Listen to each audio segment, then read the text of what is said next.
طلع البدر علي. Mensuci dua bakau. Sabah bakau mensuci daripada najis. Sabah bakau mensuci daripada najis. Mensuci daripada najis na dua macam. Sabah macam menggantikan sembahyang. Jadi wajib dalam sembahyang, wajib jalankan sembahyang, harus mensuci daripada najis. Yang kedua mensuci daripada najis dan untuk sembahyang. Tetapi hukum doa wajib. Karena haram melumurkan badan dengan najis haram.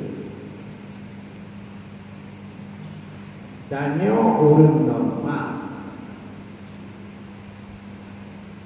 dalam contohnya sudah betul terlepas boleh uragam atau hina sehingga melabur maknanya ikut akibatnya dengan niat hukum itu harus. Karenanya kita mayat ini diumpulkan dua kubur supaya benar.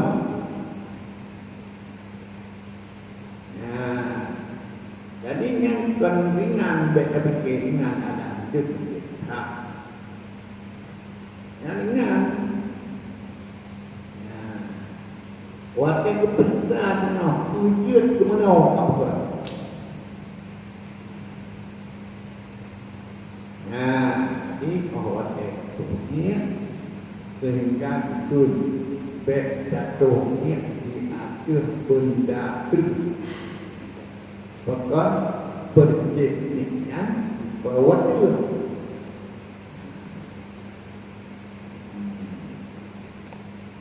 maka tak usah buruh nak belosek dikenang mandu kenang badan.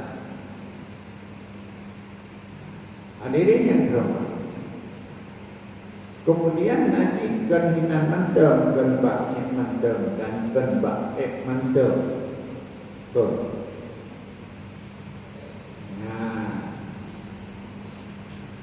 Ino kadang-kadang momen umum beren basah yang berennya ide dalam gudang jepit maka najis maka menajis umum. Yang pertama menyejepit beren urut kena sembahyang bayar yang mubuk lagi.